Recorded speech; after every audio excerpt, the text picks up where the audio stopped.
Sigue sentado a la mesa de palabras políticas el licenciado Sandro Comba, autor del libro Los arquitectos de la desigualdad de género en la cultura occidental. De esto estamos hablando hoy en Palabras Políticas.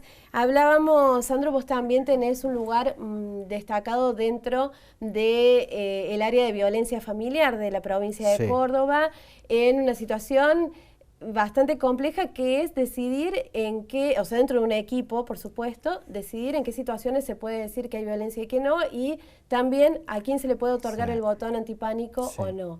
¿Cómo es tu experiencia en este sentido? Sí, yo hace más de 7 años que estoy justamente trabajando en la Dirección de Violencia Familiar de la provincia de Córdoba, perteneciente ahora al Ministerio de Desarrollo Social, y justamente estoy en una de las áreas más complejas, digamos, ¿no? Está el área asistencial, el área telefónico legal, y nosotros somos el área de la unidad de contratación, que es la valoración de situaciones de violencia. ¿Cómo funciona esto? Cuando una mujer, generalmente el 85-90%, hace una denuncia, esto va a un juzgado, el juzgado manda un oficio, digamos, a la unidad de contratación, y un psicólogo y un trabajador social se traslada al domicilio de la persona que hizo la denuncia y valora la situación en domicilio, entrevista a la persona que denuncia y a la persona que es denunciada. Cuando necesitamos hablamos con los vecinos, hablamos con el centro de salud. Nosotros de ahí volvemos, hacemos un informe, a veces urgentísimo, digamos, y con ese informe técnico que hacemos nosotros, el juez toma una medida judicial. Si el juez lee la denuncia y es muy grave, puede tomar obviamente la medida. La puede tomar él directamente, sin consultar al equipo. Sin consultar, digamos, y eso es muy frecuente porque hay casos que son muy graves. De acuerdo a la denuncia, digamos, son las medidas excepcionales que duran entre 3 y 6 meses. El planteo así de trabajo se ve muy lindo, pero después en la realidad imagino que no es tan fácil, ¿no? La gente que se ve involucrada en estas situaciones, la gente que está alrededor de la persona que se ve involucrada en estas situaciones, no siempre tiene la libertad o la posibilidad de hablar. ¿Cómo trabajan ustedes con esto? ¿Hay miedo en estas situaciones? Sí, generalmente miedo, incluso, como te decía, nosotros llegamos a domicilios en el lugar donde suceden los hechos, y a veces hemos tenido que hacer entrevistas, digamos, en un vecino, entrevista en la esquina, porque está la persona que ejerce violencia ahí. Bueno, en diferentes lugares. Ir al domicilio da un marco muy importante, digamos. Yo nunca me olvido, yo recién había entrado a trabajar hacía 4 o 5 meses, entramos a un domicilio, la mujer nos dijo que no había ningún problema, le entrevistamos al denunciado, también nos dijo, nosotros obviamente no le creíamos después de haber leído la denuncia. Cuando salimos estaba todo el barrio afuera llamándonos para decir la situación real que había pasado, digamos, o que estaba sucediendo. Entonces, hay diferentes formas, nos encontramos con diferentes cosas, digamos. Por eso ir al domicilio es muy importante, digamos, antes de que por ahí citar en la institución, porque la persona viene preparada, nosotros quedamos de sorpresa. ¿Hay equipo suficiente para atender toda la demanda? Yo creo que este problema es tan complejo que no es suficiente nada, digamos, ni la policía, ni los juzgados. En este momento hay 4 juzgados en Córdoba y ingresan numerosísimas denuncias todos los días, todos los meses, entonces nunca es basta los equipos técnicos, ¿no es cierto? Pero bueno, se está trabajando dentro de todo bastante bien, digamos. Nosotros hacemos una selección porque dentro de esas denuncias ingresan números que, bueno, son peleas de tenencia de vivienda, entre hermanos, porque es violencia familiar, no es violencia de género solamente. Entonces nosotros tratamos de interiorizarnos en los casos más graves y bueno, priorizamos eso. Después obviamente tenemos que, por orden judicial y por una cuestión ética, hacemos todos los domicilios que nos piden, ¿no es cierto? ¿Te parece, después de estar trabajando de esta manera, pero además de haber indagado sobre el tema al punto de haber llegado a este libro, ¿te parece que realmente hay conciencia entre la gente que tiene que trabajar en estas áreas? Hablo los que forman estos equipos interdisciplinarios, hablo de la policía, hablo de la gente que está en el ámbito judicial. ¿Hay conciencia de la complejidad que tienen estas situaciones? Porque es muy difícil por ahí, si no has pasado por algo similar o si tenés a alguien cerca, comprender, no son situaciones simples. Hay conciencia sobre esto. A mí me pasó de encontrarme con gente de la policía, de decirme que si el marido había encontrado a la mujer en la cama con otro no se podía considerar femicidio. como si el adulterio fuera causa para que alguien mate a una persona. Totalmente. ¿Trabajan con esto también, con cambiar digamos, nosotros tratamos, perspectiva? sí, totalmente, tratamos de enfrentar esta situación, de intervenir desde la perspectiva de género. Yo, digamos, estuve en un equipo que capacitó a la policía, incluso estuve en Río Cuarto hace 3 años, digamos, capacitando a la policía, y es muy difícil, digamos, es entendible también lo que plantea la policía, no en el sentido que vos decís, digamos, en el ejemplo que diste, pero por ejemplo, nos contaban que en varias oportunidades ellos intervinieron en una plaza, digamos, cuando el marido o la pareja le estaba pegando, y bueno, después terminó denunciado él por la misma mujer, digamos. Entonces, o sea, es muy complejo el tema, claro. y hay que estudiarlo mucho, digamos, y hay que capacitar, incluso capacitar al Poder Judicial.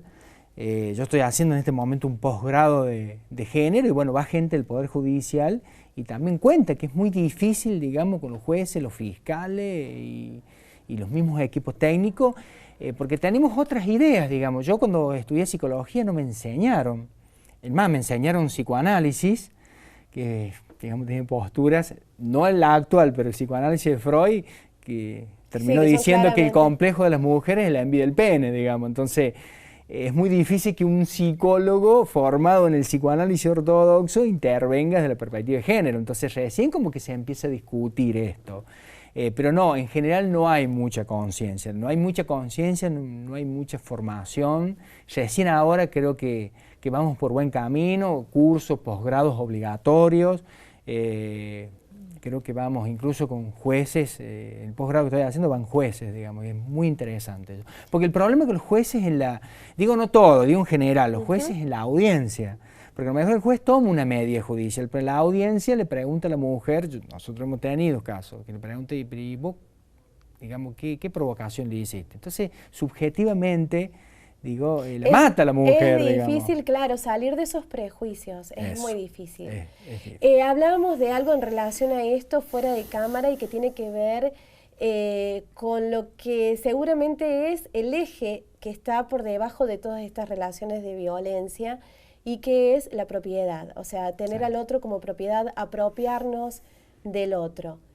¿Qué me podés decir al respecto? Bueno, ese es uno de los principales inconvenientes, uno de los principales problemas, la concepción que tiene el varón sobre la mujer de que es una propiedad, que es un material, que es un objeto. Justamente nosotros tenemos uno de los indicadores fuertes de violencia que fueron utilizados, por ejemplo, en el botón antipánico, era una pregunta simple que le hacíamos a las mujeres. En algún momento, tu pareja te manifestó, te dijo que si no es de él, no sos de nadie. Cuando la mujer nos decía que sí, nosotros tenemos que activar todo. El sistema de seguridad, hablar a fiscalía, al juzgado, a los dispensarios, a la policía, porque seguramente venía la agresión y el posible femicidio. Porque ya, digamos, cuando el varón habla así sobre la mujer, es porque ya tomó posesión de ella y es un auto, es un celular, es lo mismo. Digo, hay formas psicológicas de explicarlo, pero yo siempre doy el ejemplo del auto, ¿no es cierto? Del auto y de la mujer. El auto es algo caro, valioso en nuestra sociedad, uno lo compra y lo cuida, pero cuando el auto no responde como yo quiero, que se para, que no arranca, uno se empieza a enojar. Digo, lo lustra todo, lo mima, pero cuando pasan esas cosas lo empieza a insultar, hasta le pega, hasta yo he visto gente que se sube arriba y le pega patadas cuando no arranca. Bueno, la mujer es lo mismo. Mientras la mujer responde como el varón quiere, no hay inconveniente, pero cuando la mujer empieza a pensar de manera independiente y no responder a lo que pide el varón, lo trata como un objeto. Entonces le insulta, le pega, la toma como propiedad y si no es de él, la mata. Sandro, ¿qué se puede hacer en situaciones que esté viviendo una persona de estas características que puede hacerle pensar que pueda derivar en una situación más grave o que la misma situación ya sea grave o la gente que está alrededor de estas personas? ¿Qué tiene que hacer? Tiene que, en este momento, las leyes, digamos que, como dijimos, no alcanzan en este complejo panorama, pero tiene que denunciar. Si la situación es muy grave y está a punto, la persona percibe, los familiares a punto de que va a morir, tiene que llamar a la policía, digamos, la policía está entrenada en esto, más allá de lo que decíamos recién, de los prejuicios, está entrenada y hay personas muy capacitadas y muy buenos profesionales. La otra ¿Tiene es la denunciar. obligación la policía de actuar inmediatamente? Tiene la obligación de actuar inmediatamente, sí, sí, totalmente, sí, más en los casos que tienen medidas excepcionales, digamos. Medidas excepcionales es la orden de restricción de exclusión, contacto. restricción, botón antipánico. En estos momentos el botón antipánico se entrega muchísimo, digamos, justamente para prevenir riesgos. No sé, porque yo en este momento no estoy a cargo del botón, pero, digamos, en la ciudad de Córdoba había como 600, 800 botones. O sea, personas que están en riesgo de feminicidio. Tienen que denunciar, digamos, denunciar gratuitamente. Si no puede hacerlo a la persona directamente, lo tiene que hacer un familiar. Se denuncia anónimamente. Después va un equipo técnico, como decíamos recién, el juez puede tomar la medida, pero un solo indicador, una amenaza de muerte. Cuando el varón se pone muy celoso y la empieza a controlar, propiedades de violencia psicológica. Se puede denunciar no solamente violencia física, psicológica, violencia económica, violencia sexual. Son los 4 tipos de violencia que se puede denunciar hoy en Córdoba, digamos. ¿Qué se hace con esa gente? ¿Con la gente que está en peligro, que ya la policía detecta que está en peligro, o la justicia? Porque en muchos casos el problema es que no hay un lugar a donde puedan ir. Sí, en Córdoba, no sé bien cómo funciona en Río Cuarto, pero en Córdoba hay lugares de alojamiento, digamos. Están los hoteles que nosotros como órgano de aplicación de ley, las fiscalías y el Poder Judicial, digamos, la traslada con todos sus hijos, digamos. Porque hay veces que la mujer vive con su pareja, con la familia de la pareja, entonces no se puede tomar una medida de exclusión o de restricción del agresor. Entonces hay que sacarla a la mujer esa, llevarla a un hotel, que a veces están 20 días en un hotel, digamos, eso es gratuito porque lo brinda el Estado, digamos, la ley, hasta ver qué se puede hacer. Si se excluye, incluso en ciertas circunstancias se le ha dado casas, digamos, a la mujer también, porque eso es también todo un programa, digamos, del Estado que se está llevando adelante. Pero digamos, no hay que correr riesgo.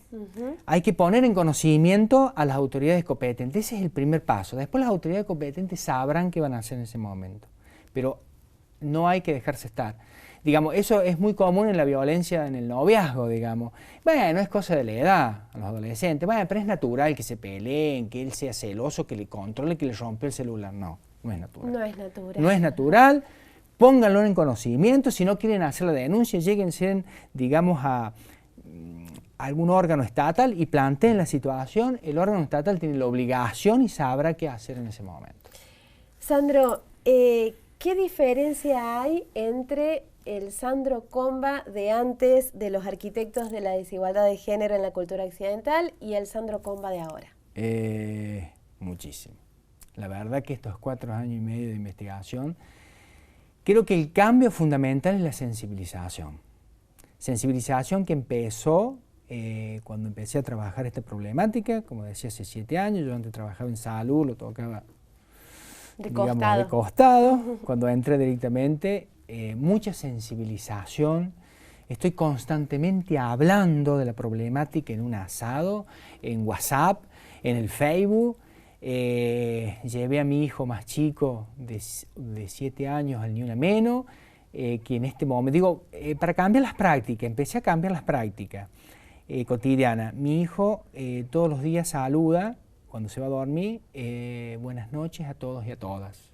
Después el Ni Una Menos incorporó el todos y todos. Bueno, esas cosas, aunque parezcan mínimas, son fundamentales. Entonces, ese es el cambio mío, digamos, el cambio de ser una militancia de todos los días, digamos, esta cuestión de lograr el equilibrio entre el varón y la mujer, que es el gran desafío de este siglo. Digo de este siglo, no digo de estos años, de este siglo. Sandro, un placer realmente haberte tenido en esta mesa y muchísimas gracias. Bueno, gracias Susana y gracias a todos. Y a ustedes, por supuesto, les recomendamos darse una vueltita por este libro porque de verdad va a ser una gran satisfacción al final. Nosotros seguimos en Palabras Políticas porque tenemos mucho más para compartir con ustedes.